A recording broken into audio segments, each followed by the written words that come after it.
अस्सलाम वालेकुम स्टूडेंट्स।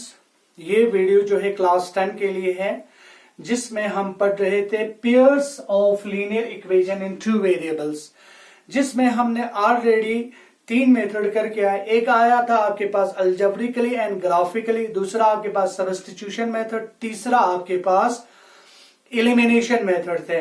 वहां पे हर एक के लिए अलग अलग एक्सरसाइज थे।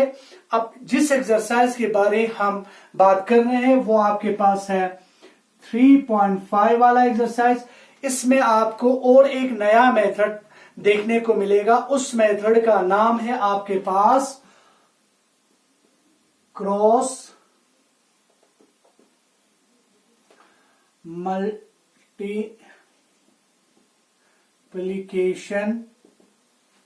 मेथड। क्रॉस मल्टीप्लिकेशन मेथड आपके पास है।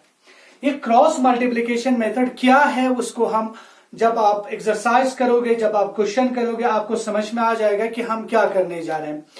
इसका भी वही मकसद है जो पहले वाले जो आपके पास 2 मेथड का था, सब्स्टिट्यूशन मेथड का और आपके पास क्रॉस मल्टीप्लिकेशन मेथड का। उन दोनों का मकसद क्या था? उन दोनों का मकसद ये था कि आपके पास इक्वेशन को 1 वेरिएबल में चेंज करना, ताकि उस वेरिएबल का जो इस अलजेब्रिक एक्सप्रेशन में या आपके पास इक्वेशन में आपके पास इस्तेमाल किया गया हो, उसका एक यूनिक सोल्यूशन आए। उन दोनों का मकसद था। तो यहां पे भी इस क्रॉस मल्टीप्लिकेशन वाले मेथड का भी यही मकसद है, ताकि हम इक्वेशन को 1 वेरिएबल में चेंज कर पाए और एक यूनिक सोल्यूशन आए। तो इस मेथड को हम कैसे इस्तेमाल करेंगे, देखो हम यहां पे दिखाने की कोशिश करेंगे। अब यहां पे हम किस तरह कर रहे हैं, क्या कर रहे हैं, अच्छी तरह से आप देखने की कोशिश करें, ताकि आप लोगों को इस मेथड के बारे में भी, जिस तरह पहले वाले मेथड्स को आपने जाना होगा, इसके बारे में भी हम जानने की कोशिश करेंगे।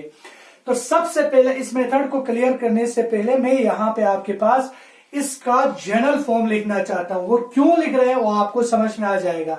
मैं लिखूंगा यहां पे a1x1 plus b1y1 plus c1 is equal to 0, a2x2 plus b2y2 plus c2 is equal to 0। ये मेरा पहला इक्वेशन, ये मेरा दूसरा equation.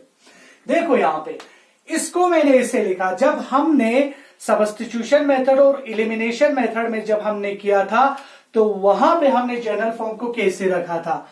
a1x1 plus b1y1 is equal to c1, a2x2 plus b2y2 is equal to c2।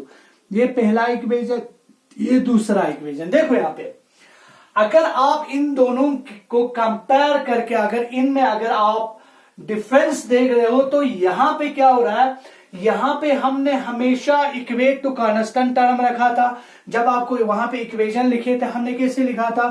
2x plus 3y is equal to 7, 3x minus 2y is equal to 5। देखो यहां पे इस तरह के इक्वेशन हमने लिखे थे। हमेशा हमने यहां पे कांस्टेंट टर्म से इक्वेट रखा था। ये सब्स्टिट्यूशन मेथड और एलिमिनेशन मेथड के लिए स्टैंडर्ड फॉर्म है। ये स्टैंडर्ड फॉर्म है जिसमें हमेशा इक्वेट टू कांस्टेंट टर्म रखने की कोशिश किया था। ये आपके पास उसके लिए स्टैंडर्ड फॉर्म है। लेकिन जब आप क्रॉस मल्टीप्लिकेशन मेथड में आएंगे, तो ये वाला इक्वेशन जो है इसके लिए स्टैंडर्ड फॉर्म नहीं है। क्यों? क्योंकि ये इक्वेट टू कांस्टेंट टर्म है। अगर मैं इस वाले इक्वेशन को इसके लिए लिखूंगा, तो मैं कैसे लिखूंगा? इसको इस तरह लिखूंगा, 2x plus 3y minus 7 is equal to 0, 3x minus 2y minus 5 is equal to 0। मैंने 7 और 5 को इधर शिफ्ट किया, तो यहां पे ये वाला चीज जो है इसके लिए क्रॉस मल्टीप्लिकेशन मेथड के लिए स्टैंडर्ड फॉर्म बना। हमेशा याद रखना, जब भी क्रॉस मल्टीप्लिकेशन मेथड में अगर इक्वेट टू 0 दिया है, ठीक है, क्वेश्चन को आप अच्छी तरह से आगे निकाल के लेके जा सकते हैं। लेकिन अगर इक्वेशन जो है इस तरह आपके पास दिया होगा, तो आपको इसको रीराइट करना है। रीराइट क्यों, कैसे करना है? कांस्टेंट टर्म को आपके पास LHS में लेफ्ट शिफ्ट करना है, LHS में शिफ्ट करना है और इक्वेट टू हमेशा 0 रखना है। ये इसका स्टैंडर्ड फॉर्म हुआ। इसको समझाने के लिए मैंने इस चीज को लिखा था। ये चीज आपके पास समझ में आया होगा आपको, तो हम आगे बढ़ने की कोशिश करेंगे। तो cross multiplication method, cross multiply, आपको कुछ आइडिया आया होगा कि आपके पास क्या करने जा रहे हैं, क्रॉस मल्टीप्लाई करना है। क्रॉस मल्टीप्लाई करने के लिए आपके पास सबसे पहले इक्वेशन के सिचुएशन को समझना जरूरी है कि इक्वेशन जो है किस सिचुएशन में आ रहा है।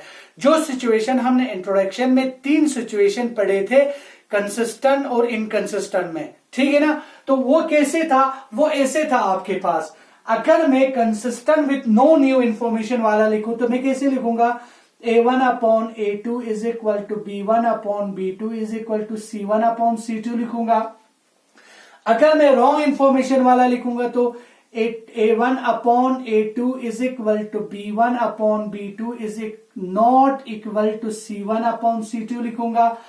अगर मेरे पास कंसिस्टेंट विथ न्यू इंफॉर्मेशन वाला लिखूं तो मैं कैसे लिखूंगा, A1/A2 is not equal to B1/B2 लिखूंगा। ये 3 सिचुएशन हमने ऑलरेडी पढ़ के आए। तो यहां पे हमने देखा था इसमें इन्फिनाइट मेनी सॉल्यूशन आए थे, और इसमें आपके पास क्या आया था, नो सॉल्यूशन आए थे। अगर आपको याद होगा तो इसमें आपके पास यूनिक सॉल्यूशन आए थे। ये 3 सिचुएशन आपने अभी तक फेस करके आए, इसमें भी आपको फेस करना है, इसमें भी फेस करना है। देखो यहां पे अगर मेरे पास इक्वेशन में ये दोनों वाला सिचुएशन होगा तो आपका क्वेश्चन वहीं पे खत्म हो जाता है, इसको आगे नहीं बढ़ाना है आपको। अगर आपके पास इक्वेशन में ये वाला सिचुएशन आपके पास आए तो आपको क्या करना है, इसको आगे प्रोसीड करना है। प्रोसीड करने का तरीका क्या है, क्रॉस मल्टीप्लीकेशन है।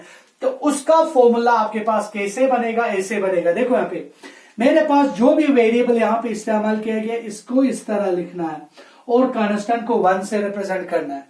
तो यहां पे कैसे होगा, अगर मैं यहां पे देखो, अगर मैं पहले x को लिखूं तो इसको आप बंद कर दो, ये बंद करेंगे तो क्या हुआ, अब सिर्फ कोफिशिएंट के ऊपर, कांस्टेंट के ऊपर ही काम करना है। देखो यहां पे अगर मैं इसको बंद करूंगा तो यहां पे B1 और B2 रहता है और C1 और C2 रहता है। तो लिखो इसको, यहां पे क्या रह गया, B1 B2 C1 C2 आया, ठीक है जो। अगर मैं फिर इसके बाद y वेरिएबल की बारी, अगर मैं y को अगर छुपा दूं तो यहां पे क्या रहा, इधर से आपको पीछे नहीं आना है, इधर से C1 C2 A1 A2 आ रहा है। तो C1 C2 मेरे पास ऑलरेडी आया हुआ है, A1 A2 आया, ठीक है सर। अगर मैं यहां पे अब कांस्टेंट टर्म की बारी है तो कांस्टेंट टर्म को लिखते समय इसको छुपा दो तो क्या आया आपके पास, A1 A2 और B1 B2, जिसमें A1 A2 ऑलरेडी आया हुआ है, B1 और B2 आपके पास आया। तो ये आपके पास फॉर्मूला लिखने का, बनाने का तरीका, पहले x को लिया, x वाले चीज को छुपा दिया, तो y वाला और कांस्टेंट टर्म का कोफिशिएंट लिखा, ठीक है जो। फिर इसके बाद y वेरिएबल की बारी, y को छुपा दिया, ठीक है। तो रहा क्या, x और कांस्टेंट टर्म, x वेरिएबल और कांस्टेंट टर्म, उसको लिखा। इसको आप पीछे नहीं आना है, आगे से लिखना है, ये वाला और ये वाला, यहां पे ये और ये आया। फिर इस बात कांस्टेंट टर्म की बारी, इसको छुपा दो तो यहां पे ये वाला कोफिशिएंट और ये वाला कोफिशिएंट आया, A1 और B1 वाला कोफिशिएंट। इसमें आपके पास फिर इसके बाद इस तरह का एक एरो डालना है, इसका मतलब है क्रॉस मल्टीप्लीकेशन मेथड। हमने छोटे क्लास में पढ़ के आए कि आप क्रॉस मल्टीप्लीकेशन मेथड कैसे करते हैं, तो यही चीज यहां पे भी करना है। ये वाला आपके पास हुआ, ये आपके पास हुआ क्रॉस मल्टीप्लीकेशन मेथड के लिए पहला डायग्राम, इसको हमेशा याद रखना है। ये कब होगा, जब सिचुएशन जो आपके पास यूनिक सोल्यूशन होगा। ये चीज आपके पास बनाया, फिर इसके बाद आगे बढ़ेंगे, इसको कैसे सॉल्व करेंगे। देखो यहां पे आपके पास पहले x है, x में क्या होगा, इन दोनों का क्रॉस, यहां पे देखो ये एरो है ना, इन दोनों को करने के लिए कह रहा है, तो यहां पे इन दोनों को करना है, B1 C2 करना है, फिर बीच में माइनस आएंगे, फिर इन दोनों को करने के लिए कह रहा है B2 C1 आएंगे। फिर इसके बाद y वेरिएबल में किसको करने के लिए कह रहा है, इन दोनों को करने के लिए कह रहा है। तो यहां पे आपके पास C1 A2 माइनस आपके पास C2 आपके पास A1। फिर इसके बाद कांस्टेंट टर्म की बारी, कांस्टेंट टर्म में यहां पे क्रॉस दिया हुआ है, तो A1 B2 और आपके पास -A2 आपके पास B1, ये आपके पास हुआ मेथड। अगर आपको ये समझ में नहीं आया तो मैं एक बार और बनाना चाहता हूं। इस पेज को आप देख सकते हैं, यहां पे देखो, इसको मैं दोबारा बनाऊंगा। यहां पे आपके पास x आया, ठीक है जो, यहां पे आपके पास y आया, यहां पे 1 आया, ठीक है। फिर यहां पे आपके पास क्या करेंगे, देखो यहां पे इस तरह बनाएंगे आप। अब देखो यहां पे, अगर मैंने यहां पे x को छुपा दिया, अगर मैंने यहां पे x को छुपा दिया, x को छुपाया, तो मेरे पास कौन से कांस्टेंट टर्म रहा, B1 B2 और C1 C2। इनको क्रॉस मल्टीप्लाई करो, B1 B2 और C1 C2, ये आपके पास x के लिए हुआ, ठीक है जो। अब y की बारी, अगर मैं y को छुपा दूं तो यहां से क्या आया, C1, यहां से आगे, पीछे नहीं आना है, आगे जाना है। C1 C2 और A1 A2 रहता है, C1 C2 A1 A2 आया, इसको क्रॉस करो आप, ठीक है जो। फिर कांस्टेंट टर्म, देखो यहां पे कांस्टेंट टर्म को छुपा देंगे तो आपके पास क्या रहा, इसको छुपाया तो A1 A2 और B1 B2 रहा, A1 A2 B1 B2 आपके पास। इसको क्रॉस मल्टीप्लाई कर दो, यहां पे वही आ रहा है ना, देखो यहां पे, वहां पे देखो आप, B1 C2 और आपके पास B2 C1, ठीक है। यहां पे C1 A2 और आपके पास C2 A1। फिर यहां पे जब कांस्टेंट की बारी है, A1 B2 आपके पास A2 B1। इसको आप इस तरह भी बना सकते हैं, ये आपके पास क्रॉस मल्टीप्लीकेशन मेथड के लिए हुआ।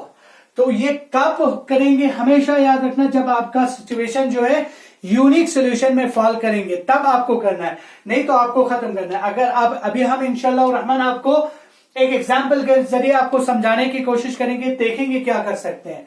तो इसको मैं मिटा दूंगा, आप इस पेज को अच्छी तरह से पॉज करके देख सकते हैं। फिर इसके बाद आपको इंशाल्लाह रहमान ये सारा सिचुएशन जो है आपको समझ में आ जाएगा। तो हम यहां पे आपके 3.1 में पहला जो इक्वेशन, पहला जो क्वेश्चन है, वहां पे आपके पास कुछ इक्वेशन दिया हुआ है। उसको कहा है कि जो भाई नीचे दिए गए किस इक्वेशन में कौन से इनफिनाइट मैनी सॉल्यूशन पे फॉल करेगा, कौन से यूनिक सॉल्यूशन में फॉल करेगा और कौन से आपके पास नो सॉल्यूशन में फॉल करेगा। पहले चेक करना है, फिर इसके बाद आगे बढ़ना है, पहले चेक होगा। तो यहां पे मैं इक्वेशन को लिखने की कोशिश करूंगा। यहां पे मिसाल के तौर 3x minus y is equal to 2, question ये हुआ। और आपके पास यहां पे 2x plus y is equal to 8, ये दो इक्वेशन है। अब देखो मैंने जानबूझ के इक्वेशन को इस तरह रखा है, तो मुझे पता है, मैंने पहले कहा था ये इक्वेशन जो है आपके पास इस तरह का सेटअप जो है आपके पास क्रॉस मल्टीप्लीकेशन मेथड के लिए स्टैंडर्ड फॉर्म नहीं है, तो उसको मुझे रीराइट करना पड़ेगा। कैसे करेंगे, 3x minus y minus 2 is equal to 0 और यहां पे 2x plus y minus 8 is equal to 0, ये मेरा इक्वेशन बनेगा। अब ये पहला हुआ, ये सेकंड हुआ, ठीक है जो, ये आपके पास स्टैंडर्ड फॉर्म है। तो यहां पे आपके पास सिचुएशन कैसा भी हो, मिसाल के तौर इस तरह हो, 3x is equal to y plus 2 अगर लिखा होता तो मैं इसको रिराइट करना पड़ता, 3x minus y minus 2 is equal to 0, इसको मुझे इस तरह लाना पड़ता, ठीक है। तो ये इसका स्टैंडर्ड फॉर्म, हमेशा इक्वल टू 0 रखना है। जैसा भी क्वेश्चन हो उसको हमेशा LHS में सारों को शिफ्ट करके RHS में सिर्फ 0 को ही रखना है आपको, ठीक है। तो पहले चेक करूंगा मैं, ये मेरे पास सोल्यूशन में इस तरह करूंगा, here A1 is equal to 3, B1 is equal to -1, C1 is equal to -2, A2 is equal to 2, B2 is equal to 1, C2 is equal to -8। तो मैं चेक करूंगा यहां पे, नाउ यहां पे क्या करूंगा, A1 upon A2 is equal to 3/2 और B1 upon B2 is equal to -1 upon 1 that is -1। यहीं पे मेरा डिसीजन खत्म हुआ, मुझे कांस्टेंट टर्म लेने की जरूरत ही नहीं पड़ा। क्यों पड़ा, हियर मेरे पास क्या आया, जो सिचुएशन मेरे पास आया, ये क्या आया आपके पास, here A1 upon A2 is not equal to B1 upon B2 आया, B1 अपॉन B2 बराबर नहीं है। तो ये सिचुएशन किस में फॉल होता है, हमें पता है, the given equations has unique solution, इस इक्वेशन को यूनिक सोल्यूशन इस तरह आपको लिखना है। तो यहां पे जब आपके पास यूनिक सोल्यूशन होगा तो वो क्रॉस मल्टीप्लिकेशन मेथड वाला आपको यहां पे क्लियर करना है। तो मेरे पास x, y और 1 तरीका आपको मैंने पहले दिखाया कि किस तरह करना है। अब यहां पे क्या होगा, b1 b2 c1 c2 sorry 8 a1 a2 b1 b2, ये आपके पास हुआ। ये क्रॉस मल्टीप्लाई का साइन हुआ, इसको हमेशा इस तरह दिखाना होता है। ये आपके पास आया, ठीक है जो। अब इसको मैं x और y के लिए सॉल्व करूंगा। x के लिए यहां पे जब देखो इसको और इसको मल्टीप्लाई करेंगे तो यहां पे माइनस माइनस प्लस हुआ, 8 1 से 8, बीच में माइनस आया। जब इन दोनों को मल्टीप्लाई करेंगे -2 into 1 is -2 is equal to y divided by -2 plus 2 -4 minus sign minus plus -24 1 divided by 3 into 1 is 3 minus बीच का 2 इंटू -2 इज -2, ठीक है जो। अब इसको सोल्व करेंगे तो कैसे आएंगे, x डिवाइडेड बाय, देखो यहां पे माइनस माइनस प्लस हुआ, 8 पे 2 प्लस करेंगे तो 10 आया। यहां पे y का क्या आया, अच्छी तरह से देखिए आप, माइनस माइनस प्लस हुआ, ये प्लस 24 हुआ, प्लस 24 में से -4 को निकालेंगे तो प्लस 20 आया क्योंकि प्लस वाला बड़ा हुआ। यहां पे 1 divided bye minus minus plus हुआ, 3 पे 2 प्लस करेंगे तो 5 हुआ। इसको मैं कोई नाम दूंगा a b और c, आप कुछ भी नाम दे सकते हैं, मैंने a b c रखा। तो यहां पे देखो मैं taking equation a and c, a और c लूंगा, ठीक है। चलो थोड़ी देर के लिए हम गलत करेंगे, देखो यहां पे क्या होता है। तो यहां पे मैं b को लूंगा तो क्या बनता है, देखो आप, हम गलत कर रहे हैं, क्यों कर रहे हैं, देखो आप, अभी आपको समझ में आ जाएगा। x divided by 10 is equal to y divided by 20। अगर मैं इस तरह ले लूं तो क्या होता है, देखो यहां पे क्रॉस मल्टीप्लाई होगा, 20x is equal to 10y।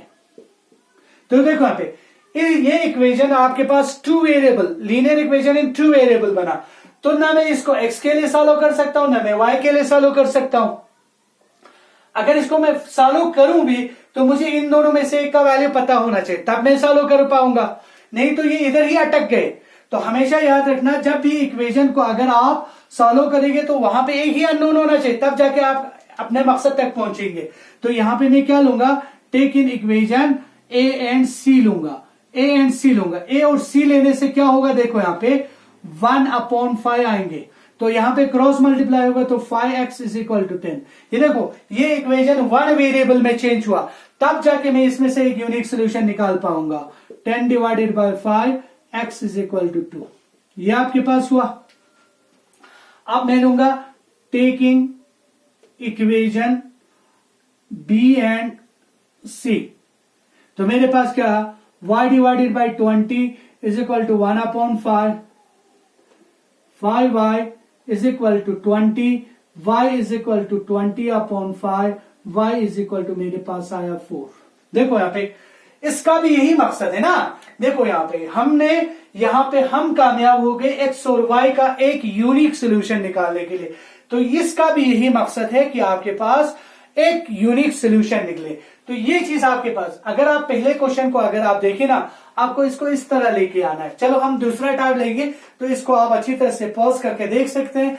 तो हम दूसरा क्वेश्चन को लेंगे ताकि आप दूसरे पार्ट्स को भी समझ सके कि आपको क्या करना है।